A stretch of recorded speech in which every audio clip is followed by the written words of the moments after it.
аъзам 4 сол пеш бо роҳандозии истеҳсоли пойафзол кори соҳибкориашро шурӯъ намуд. коргоҳи ӯ моҳе то 700 ҷуфт пойафзол мебарорад. аммо чанд моҳ пеш бо далели хуруҷи бемории COVID-19 истеҳсол ва ҳамин тавр фурӯши маҳсулоташ коҳиш ёфт. аз бисёр нақшаҳои кашидаи худ даст кашидем ва ҳоло низ яъне ки дар ҳолати номаълум ҳастем, яъне ки давом диҳем он мақсадҳое ки дорем ё ки не, барои он ки намедонем ки дар вақти сармо чӣ ҳолат рух медиҳад.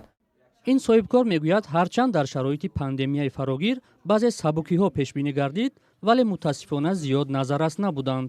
дар ҳамон вақте ки мо фаъолиятро қисман қатъ кардем, аз ҳисоби иҷорадеҳ тахфиф карда шуда буд.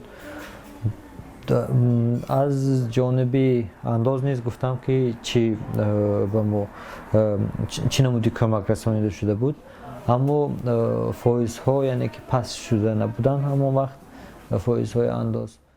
масъулони кумитаи андоз ин вазъиятро ба пандемияи коронавирус рабт доданд ва гуфтанд шароити кор дар бахши соҳибкорӣ нисбат ба солҳои қаблӣ беҳтар шудааст. мо соҳа ба соҳа таи ҳар ҳафтаи 2-3 маротиба бо соҳаи фаъолияти соҳибкорӣ яъне ки семинар машворатҳо ва хӯриҳо баргузор менамоем.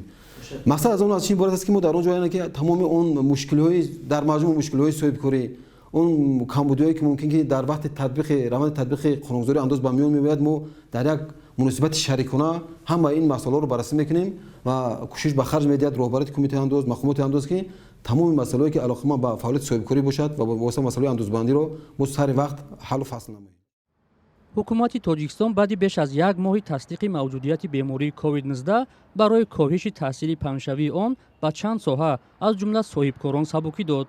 муҳлати бархурдор шудан аз сабукиҳо то 1 сентябр пешбинӣ гардида буд ва ҳоло бархе аз коршиносону соҳибкорон бо таваҷҷӯҳ ба он ки хуруҷи пандемияи фарогир ҳанӯз идома дорад, татбиқи дубораи сабукиҳоро зарур меҳисобанд. бояд соҳибкорои дохила дастгирӣ кунем ва бо махсус тарофаҳои пешниҳод ба онҳо кунам ки соҳибкорои дохилӣ тавлидоти дохилиро дар роҳ мондам дар кора, ки фардо ҳарзе ки аст аз пул аз ҷумҳурӣ берун наравад. дар 6 моҳи аввали соли равон ҳудуди 30 000 соҳибкори тоҷик кори худро қатъ намуданд. ба иттилои масъулони кумитаи андоз, таъсири пандемияи коронавирус тоб наовардан дар бозори рақобат аз омилҳои қатъи кори соҳибкорон мебошад. аммо иқтисоддонҳо чунин равандро ба андозҳои гарон, фоизи баланди қарзҳои бонкӣ, санҷишҳои беасос, инҳисороту рақобати носолим дар бахши тиҷорату истеҳсолот ва дигар монеаҳои сунъӣ рабт медиҳанд.